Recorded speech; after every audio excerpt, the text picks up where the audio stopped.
अस्सलाम वालेकुम जी dear students. ये दूसरी वीडियो के साथ मैं हाज़िर हूँ। जो अभी थोड़ी देर पहले मैंने एक वीडियो शेयर की थी जिसमें मैंने पेपर दिखाए थे केमिस्ट्री के कि किस तरह के क्वेश्चन आ सकते हैं आपको। क्वेश्चन नंबर 1 जो कि 9th के सिलेबस में से होता है और क्वेश्चन नंबर 2 जो कि 10th के सिलेबस में से होता है और दो क्वेश्चन होते हैं जिनमें से एक एक करना होता है। Question number 3 and 4 copy and viva के मतलब होता है। अभी मैं आपको वो शीट दिखा रहा हूँ जो कि मैंने पिछली में कहा भी था कि मैं आपको इंशाल्लाह ये इंस्ट्रक्शंस वाली जो शीट है जो एग्ज़ामिनर को आती है, जिसे हम मार्किंग की भी कह सकते हैं, मार्किंग स्कीम भी कह सकते हैं। इसमें डिस्ट्रीब्यूशन होती है मार्क्स की कि किस तरह बच्चों को मार्क्स देने हैं और उस पर इंस्ट्रक्शंस होती हैं उसके लिए एग्ज़ामिनर के लिए कि किस तरह से आपने पेपर चेक करना है। जो इसका प्रैक्टिकल का पेपर है और उसकी इंस्ट्रक्शन दी जाती हैं।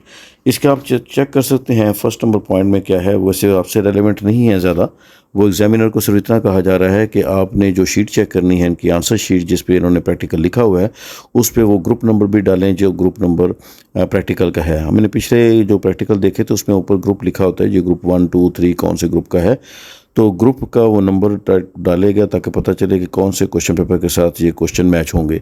नंबर सेकंड उसमें इसी में फर्स्ट में लिखा हुआ है कि आपके जो मार्क्स वगैरह होंगे उसको वर्डिंग में लिखना है, फिगर्स में लिखना है, उस तरह की कुछ इंस्ट्रक्शन दी हैं जो कि आपसे रेलेवेंट नहीं है। अभी हम बात करते हैं ये सेकंड नंबर पॉइंट की। सेकंड नंबर पॉइंट में क्या कहा गया है?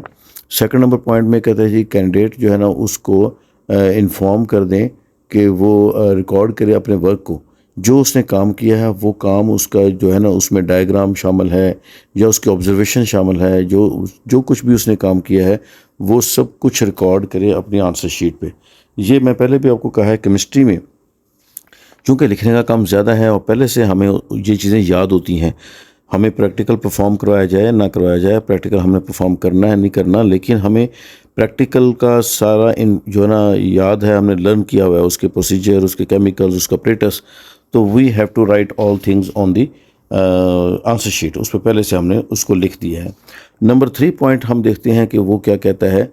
उसमें कहता है कैंडिडेट को जनाब आपने कहना है कि आंसर शीट पे अपना मेथड भी, प्रोसीजर जिसे हम कह रहे हैं या आउटलाइन ऑफ द एक्सपेरिमेंट है, वो सारा लिखना है। नंबर 3 में यही कह रहा है कि उसकी डायग्राम वगैरह भी बनानी है और उसकी आउटलाइन वगैरह सारी भी लिखनी है और उसके लिए टाइम सिर्फ उसके पास 20 मिनट्स है।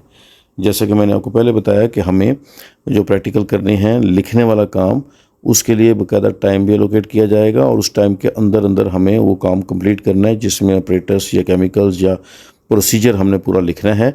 अगर ऑब्जर्वेशन कैलकुलेशनें हैं वो भी लिखनी है और रिज़ल्ट भी लाजमी लिखना है। रिज़ल्ट के मार्क्स हैं जो कि मैं आगे आपको दिखाऊंगा बाद में, इसकी डिस्ट्रीब्यूशन भी। 4 नंबर पॉइंट, ये 4 नंबर पॉइंट क्या है जी, हम इसके बारे में डिस्कस कर रहे हैं।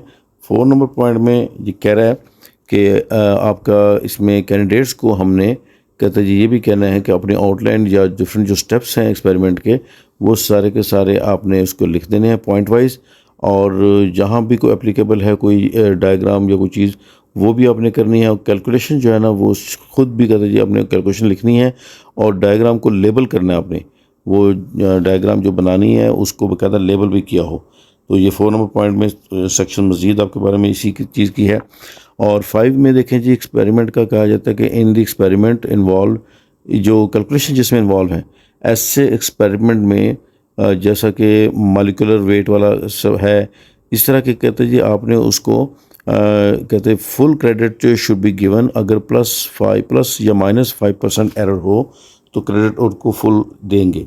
लेकिन उसके अलावा उसने आगे साथ ये भी मेंशन कर दिया कि आप डिडक्ट कर सकते हैं 1 mark for the additional 2% error. अगर ये +-5% से ज़्यादा आगे 2% एरर आ गया है, एडिशनल 2% मीन दैट आप इसको कह सकते हैं कि 7% प्लस या -7% के एरर के साथ कोई अगर उसकी कोई रीडिंग है तो फिर 1 मार्क्स कैंसिल होंगे। अदरवाइज़ 5% प्लस या माइनस हो गए तो उसमें कोई मसला नहीं है, कोई मज़ायका नहीं है, इसलिए उसमें मार्क्स नहीं कटेंगे। और 6 नंबर जो है उसमें क्या कह रहा है? उसमें कह रहा है कि in case of the non availability of the certain operators, हाँ अगर कोई कहता है जी ऑपरेटर्स आपके पास नहीं है, यानी कि आपके पास मुराद है जहाँ आपको परफॉर्म कराया जा रहा है उस वाले लैब में अगर कोई ऑपरेटर्स या केमिकल नहीं है तो उसकी जगह पे कहते हैं कुछ आप प्रैक्टिकल चेंज कर सकते हैं, लेकिन वो प्रैक्टिकल फिर मेंशन करेंगे कि ये ग्रुप नंबर फलां में जो क्वेश्चन आया था उस क्वेश्चन को हमने उस प्रैक्टिकल को मेंशन कर दिया। यहाँ से आप देख सकते हैं कि एग्जामिनर के पास ये इख्तियार होता है कि वो किसी भी प्रैक्टिकल को चेंज कर दे। परफॉर्मेंस तो वैसे भी नहीं करवाई जाती क्योंकि बहुत से लैब में केमिकल्स की अनअवेलेबिलिटी होती है, लेकिन कि फिर भी उस अनअवेलेबिलिटी की वजह से कोई परफॉर्मेंस करवाना चाहे तो वो जो है ना चेंज कर सकता है प्रैक्टिकल को, जो आपके गिवन प्रैक्टिकल उससे अलावा प्रैक्टिकल दे सकता है। 7 नंबर आपका वाइवा से मुतल्लिक है कि वाइवा के क्वेश्चन जो है ना जो पूछे जाएँ वो ज़्यादातर कहते हैं जी उसी में से पूछे जाएँ जो ज़्यादा आपके उसकी है प्रैक्टिकल है जिससे मुतालिक। जैसा कि मेल्टिंग पॉइंट का प्रैक्टिकल है तो मेल्टिंग पॉइंट की डेफिनेशन पूछी जा सकती है, मेल्टिंग पॉइंट के फैक्टर्स पूछे जा सकते हैं, वो किस पे इफेक्ट होता है, किससे इफेक्ट होता है, इस तरह की चीज़ें पूछी जा सकती हैं। और जो 8 नंबर है इसमें नोटबुक के बारे में कहा गया है कि नोटबुक जो है ना आपकी चेक जो करनी है बच्चों की, वो बच्चों के नोटबुक अपनी ही हैंड राइटिंग में हो, नीट क्लीन लिखी हो और उस पे टीचर के साइन हो, जिस भी स्कूल के वो टीचर से प्रैक्टिकल करके आया है उसके साइन किए हों। तो इसलिए मैं इस पे ज़ोर देता हूँ कि प्रैक्टिकल की नोटबुक आप खुद बनाइएगा, बनी बनाई ना लीजिएगा, क्योंकि एक तो आपके हैंड राइटिंग मैच होनी है, दूसरा सम टाइम एग्जामिनर देखता है तो वो अंडरस्टैंड कर लेता है कि ये प्रैक्टिकल जो है ना वो आपने खुद से नहीं लिखा हुआ। तो कोशिश करें अपने हाथ से लिखें, एक तो आपको याद हो जाएगा, एक आपको समझ आ जाएगा, दूसरा आपकी अपनी राइटिंग में होगा, कॉन्फिडेंस होगा उस पर। अच्छा जी, अब बात करते हैं हम नीचे अगर चेक करें क्वेश्चन नंबर 9 के बाद, सॉरी पॉइंट नंबर 9 के 8 के बाद 9 में कहा गया है कि कुछ डिस्ट्रीब्यूशन है मार्क्स की क्वेश्चन नंबर 1 और 2 से मुतल्लिक। तो ये इसमें आप देखें, ये यहाँ पे जो ए और बी और सी दिया गया है ये इसमें देखेंगे तो एक पहला जो है वो सेपरेशन से वाला जो क्वेश्चन है उसकी डिस्ट्रीब्यूशन की गई है। सेपरेशन, हम जो मिक्सचर की सेपरेशन करते हैं उसकी डिस्ट्रीब्यूशन की गई है। अब डिस्ट्रीब्यूशन में देख सकते हैं कि पहले मैंने कहा है कि अगर आपने आउटलाइन ऑफ द मेथड लिख दिया है जिसको हम प्रोसीजर कह रहे हैं तो 5 मार्क्स उसके आपको लाजमी मिलेंगे अगर सही लिखा है बिल्कुल। सेटिंग ऑफ द ऑपरेटर्स और हैंडलिंग ऑफ ऑपरेटर्स, इसमें आता है कि आपको ये सेपरेशन में अगर किस किस्म की अपने ऑपरेटर्स की सेटिंग से मुराद है, जैसे कि आपको पता है अगर मैग्नेट से सेपरेट कर रहे हैं, मैग्नेट को कैसे पकड़ना है, मैग्नेट को कैसे उससे ऊपर लेके जाना है, या चाइना डिश में आपने रखा है या आपने किस चीज़ में उन चीज़ों को मिक्सर किया है, मतलब आपको ऑपरेटर्स के नाम आने चाहिए, ऑपरेटर्स को सेट करना आना चाहिए। और परफॉर्मेंस कोई करवाए या ना करवाए, लेकिन आपको अगर अच्छी तरह प्रोसीजर याद है, अगर प्रैक्टिकल खुद से आपने देख के लिखे हैं और खुद से याद करके लर्न करके लिखे हैं तो इसका मतलब फिर आपको प्रैक्टिस भी सेट करना आ जाएगा, क्योंकि डायग्राम भी आपने ज़ाहिर बनाई होगी, लेबल भी की होगी। तो इस वजह से उसको हम कह सकते हैं कि फिर आपको उसकी आउटलाइन भी सही लिखनी आएगी जो कि 5 मार्क्स आपके इजीली मिल जाएंगे। सेटिंग ऑफ दी ऑपरेटर्स भी आपको आ जाएगा, हैंडिंग भी आ जाएगी, उसके नाम वगैरह ऑपरेटर्स के कौन सी चीज़ क्या है, 2 मार्क्स इसके मिल जाएंगे, 7 मार्क्स बन गए आपके। और इसी तरह सेपरेशन जो आपने कर दिए मैग्नेट के ज़रिए, वो हालांकि कोई आपको नहीं करवाए जाते, लेकिन नहीं करवाएंगे तब भी 3 मार्क्स आपको वैसे मिल जाएंगे। अगर करवा लेंगे तो फिर आप जब सेपरेशन उसको करोगे तो 3 मार्क्स उसके मिलेंगे। तो इस तरह से आपके पास ये 10 मार्क्स इसके कंप्लीट हो गए।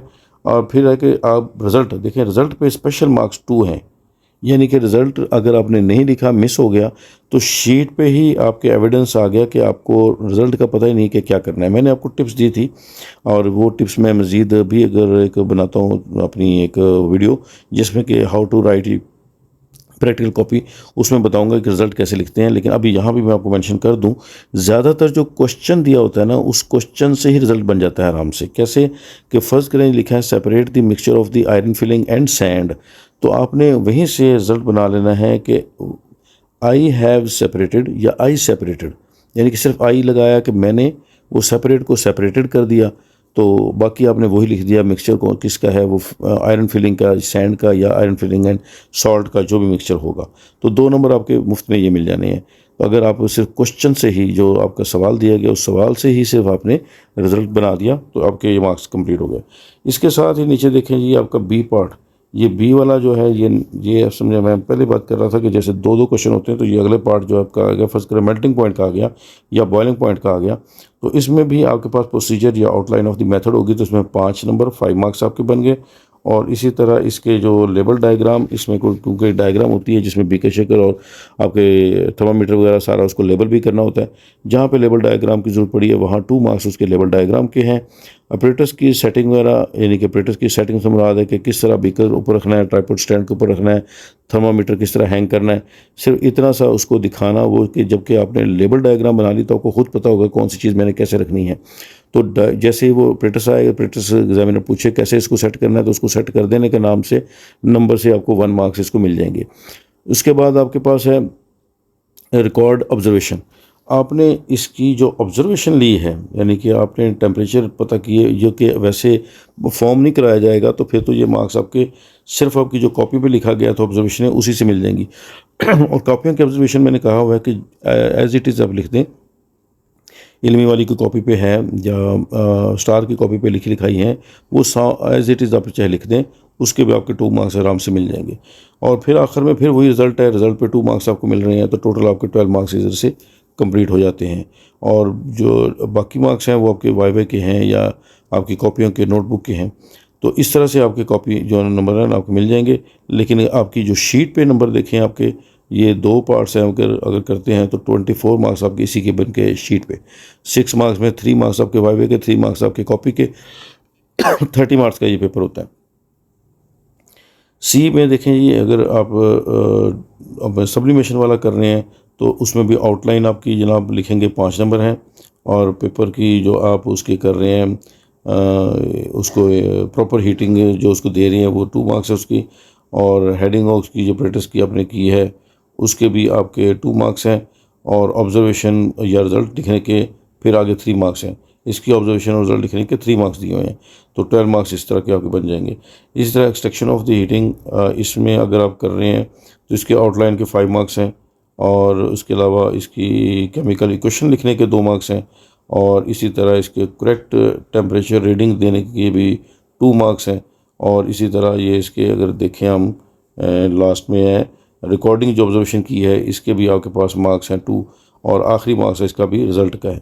तो ये आपकी की पॉइंट से मैं बताने का मकसद ये है, जो इसके मार्किंग की है, सिर्फ बताने का पर्पज़ ये है कि देखें इनमें से कोई एक चीज़ भी मिस होती है आपकी कॉपी पे तो आपके नंबर खामखा कट जाएंगे। कोई एग्जामिनर इसको अपनी तरफ से एडिशनल नंबर नहीं दे सकता। तो कोशिश करें कि आपकी जो आंसर शीट है उस पर मैक्सिमम आपने सही, correct, neat and clean everything लिखेंगे, यानी कि इंक्लूडिंग रिज़ल्ट है, उसकी ऑब्जर्वेशन, ये कैलकुलेशन है, वो भी, डायग्राम की लेबलिंग और प्रोसीजर। ये इस चीज़ की मार्क्स आपको वहाँ पे पेपर में शो नहीं हो रहे कि आपको कौन कौन सी चीज़ के कितने मार्क्स मिल रहे हैं। ये वो इंस्ट्रक्शंस हैं जो एग्जामिनर के पास होंगी, तो उस वजह से आपको मार्क्स की डिस्ट्रीब्यूशन उस वक्त क्लियर नहीं हो रही कि ये मुझे कौन सी चीज़ मैं मिस कर दूँ, नंबर कट जाएंगे। लेकिन आपने अपनी तरफ से मैक्सिमम सारी चीज़ें पूरी करनी है, ताकि जब एग्जामिनर के पास जो शीट आएगी उसके अकॉर्डिंगली वो नंबर लगाएगा, तो वो नंबर ऑटोमेटिकली आपके पूरे नंबर इसमें आ जाएंगे।